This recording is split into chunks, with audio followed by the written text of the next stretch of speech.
Hello, everyone. Hello. Hello. Yes, it's a few minutes past 2 o'clock. And let's start with a small introduction. My name is Jānis Kliva. I'm a chair of the Young Surveyors contest, and my goal is to organize the contest. And I have two colleagues with me who are here to help me organize this online event, and they are CLGE Young Surveyors representative Marinelli Dancheva. Hello, Marinelli. And Deputy Representative Hamidreza Ostadabas. Hello. They both will help me with organizing this online event. So, yes, dear finalists, dear jury, and the followers of the contest, everyone who are willing to see some presentations from finalists, good afternoon, and I'm glad to see you all here. We will see how many we are at the moment, but besides the finalists and the jury, we have about 24 participants who were registered for this event. Mainly they were from universities, so students and teachers. But from the statistic, we can see also by countries how many, and on the top we have 5 from Spain. Then we have 4 from North Macedonia and Bosnia and Herzegovina, and 3 from Latvia, and of course some other countries as well. So let's continue. So this is the final stage of the contest, contest 2025. And today we will see presentations from 6 best applications from 2 categories. First category is from bachelor's and master's degrees, and second from doctoral degrees. All finalists will present in Pecha Kucha style. I don't know how you heard it, but it means 20 slides per 20 seconds each presentation. And this Pecha Kucha style was chosen to be equal in time and conditions for all the finalists. After presentations from each category, the winners will be chosen by the CLG jury. But the announcement of the winners and awarding ceremony will take place in Intergeo 2025. And this year it will be in Frankfurt, Germany. And it will be on October 8th. It's a Wednesday, and at 3 o'clock in the afternoon. Yeah? So everyone is welcome in the Intergeo. Yeah? Yes, just to inform everyone that this online event will be recorded. If everything will be okay, then we are planning to publish it. Yeah. But if someone from the finalists are feeling bad about his or her presentation, you can ask us not to publish your presentation on this part of recording. Yes. So there are few of the colleagues still coming, but I will start with my small presentation, just to be easier then for the others to follow me. I will share my screen.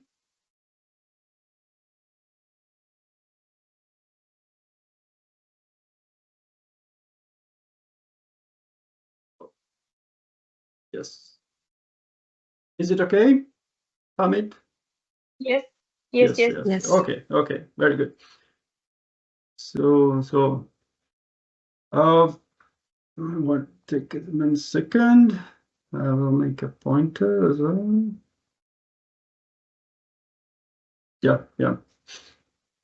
So this is a online final for the 13th edition this time already, but I will start a short presentation about what CLG is about. So first of all, this is acronym CLGE. Maybe not all of you know it, but it's the Council of European Geodetic Surveyors. Yeah, you can see here but the four main letters come from French version of our name. Yeah? So who we are or what we are doing. So mainly we are gathering together European associations in geodetic field. So totally we have 38 member countries and 3 observing countries. But it doesn't mean not only from European Union countries, but all around the Europe, yes, these 38 countries. And generally we are in close relationships with FIG, most probably you know it, this worldwide organization. Then it's Young Surveyors European Network, International Geodetic Society student organization, I guess, Eurogeographic, Permanent Commission on Cadastre, several European bodies, and mainly national associations who are gathering together in our council.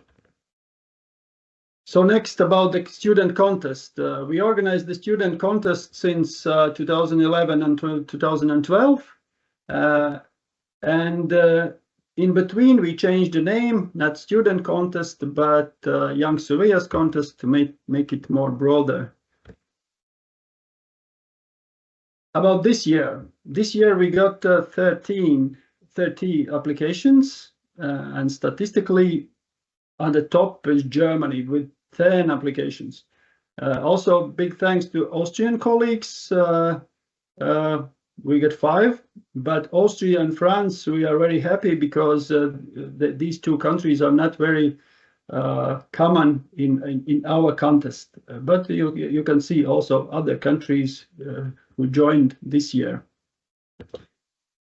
On the next slide, you can see a little bit of statistics from the all 12 years, not the last year, not this year. The statistics about number of papers from countries who applied for the contest. Yeah, on the top we have Germany, Estonia, Latvia, and also other countries.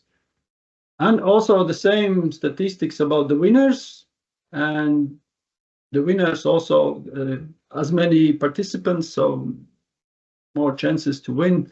So Germany is on top and Latvia as well. But we will see how it goes this year. Next, I would like to say a big gratitude or thanks to our ambassadors. These are students who won the contest last year. They are our ambassadors who are trying to engage young surveyors to join our contest. And they are Pavel Czernik, Mar Rocamora, Juan Portela, and Miloš Basaric. These 4 guys gave their experience and provide this information in the social media. And for most of the finalists, it's most interesting part, who are the jury in the contest. So we have 6 colleagues. 2 from industry is Bernhard Richter, who is a vice president of geomatics in Leica Geosystems. Then we have Paul Chambon from French company, general director from Hexagon Terrier. Then we have 2 from universities. It's Eugen Nicolai.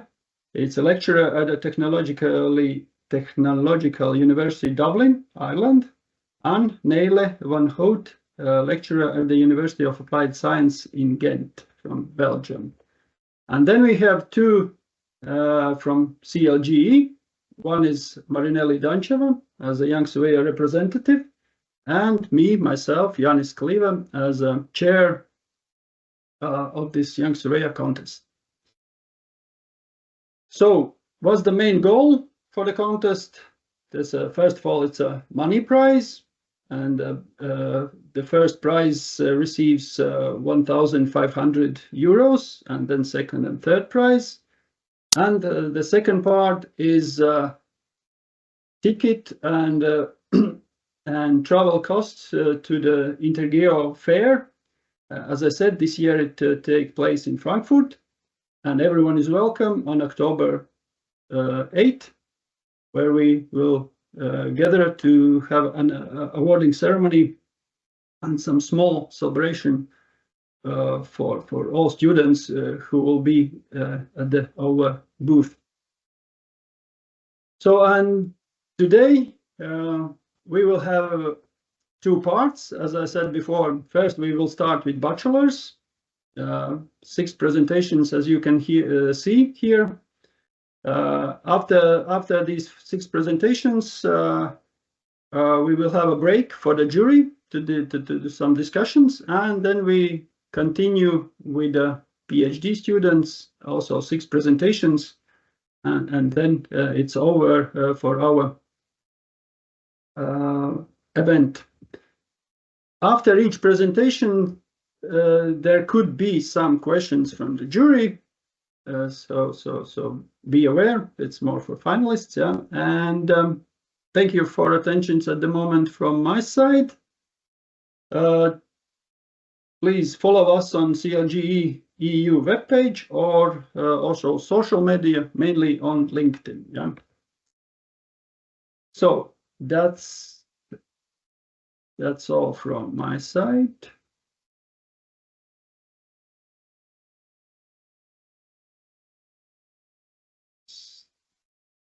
Sorry, stop sharing.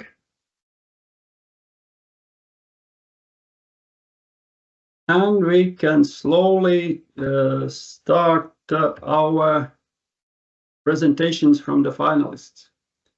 So I will ask Álvaro, are you with us? Yeah, can you hear me?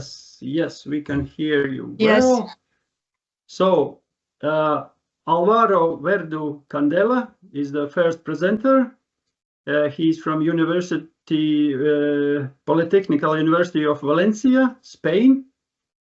And we will start with his presentation soon. And let's go.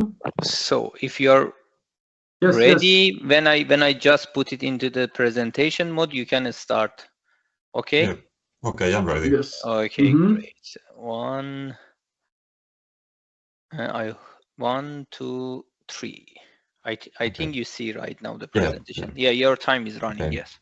Thank you, and good afternoon to everyone. I'm Álvaro Verdú Candela, and I'm going to present my master's thesis titled Determination of the Historical Ownership of Urban Plots in Alcoy during the 17th and 18th centuries, and publication of a geoportal for its visualization and consultation. First, a little introduction about myself. I studied my bachelor's and master's degree in geomatics in the Polytechnic University of Valencia, and both my final theses involved geomatics and the history of Alcoy, which is a medium-sized city located north of the Alicante province. Okay, what's the main goal of this project? Is it passing the slides or?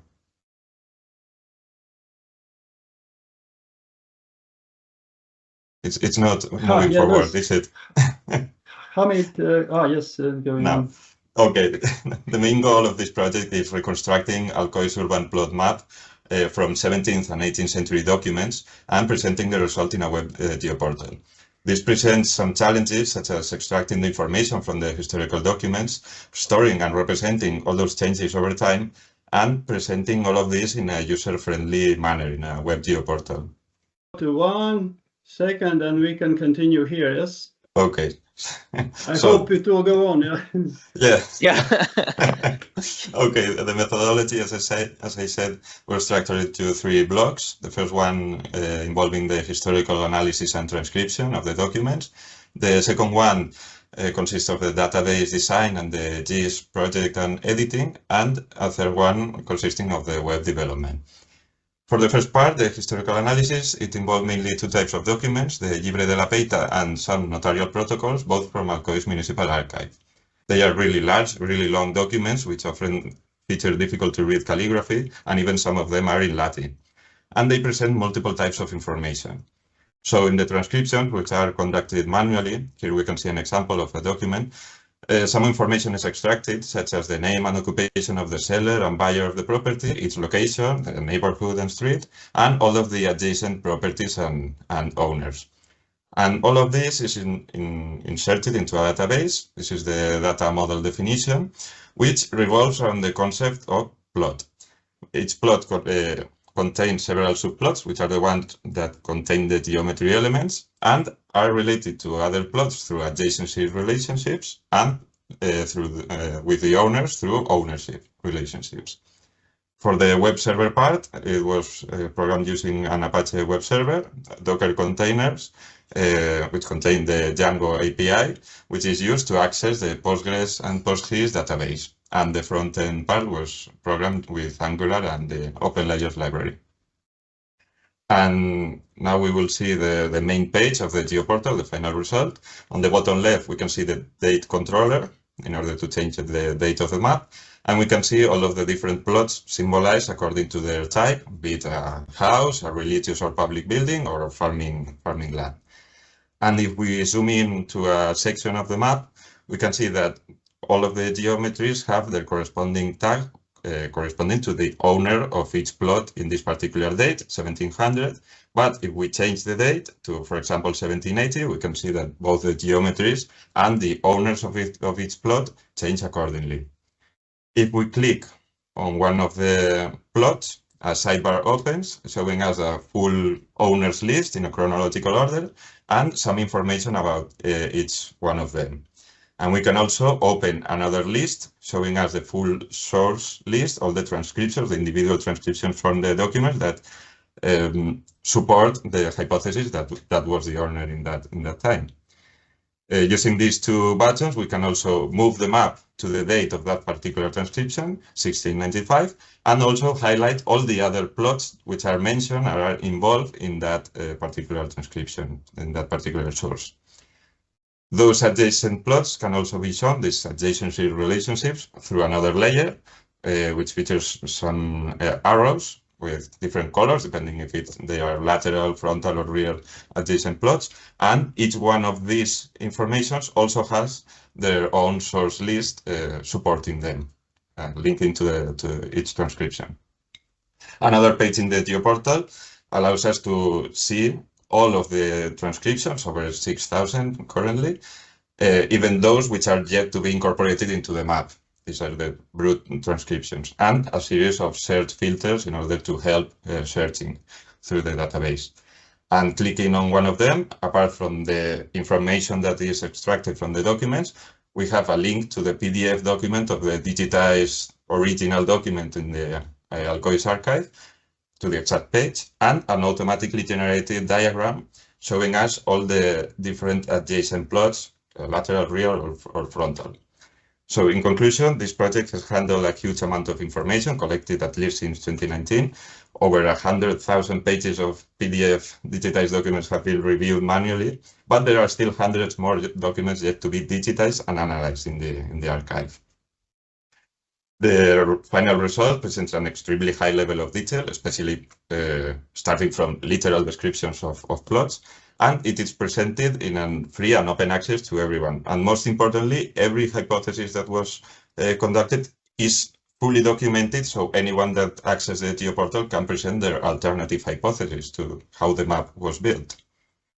The application of this project range from heritage preservation and historical studies to resolving legal disputes over land ownerships to the present day.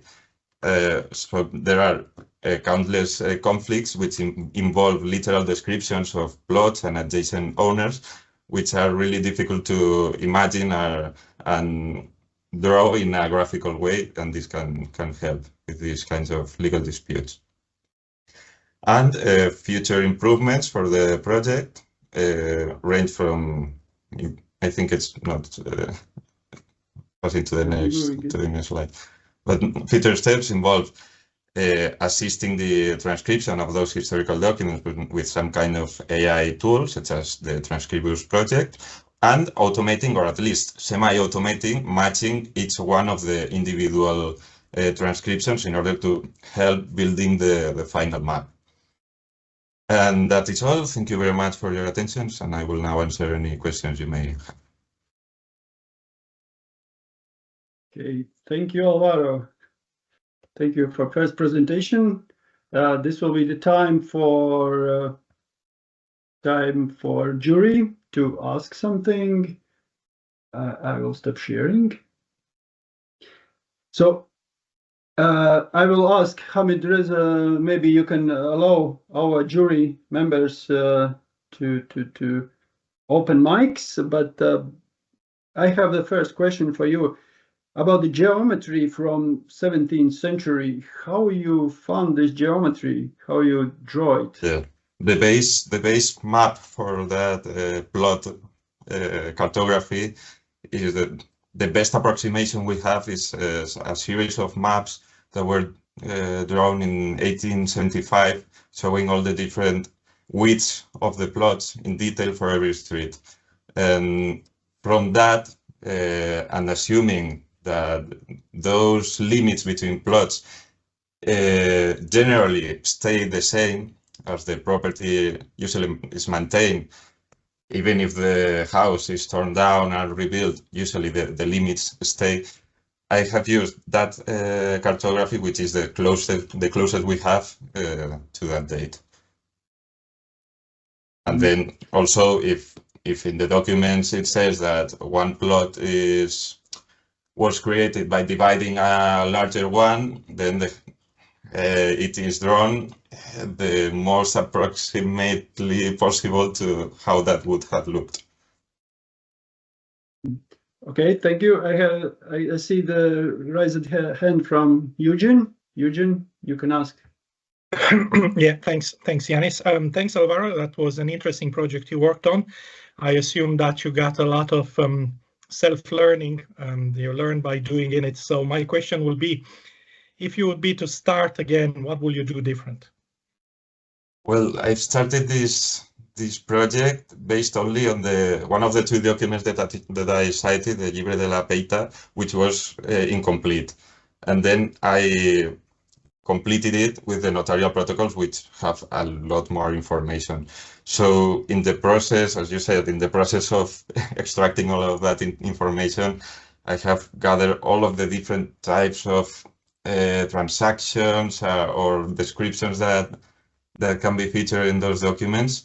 And now all of that information has been useful to model the data model accordingly. So if I were to start again in another city, for example, all of that work is already done. I know what to look for, and also my site has also been accustomed to reading all those old documents, which is something that really helps too. Okay, thanks. Thank you. Well, thank you, Álvaro and Eugene.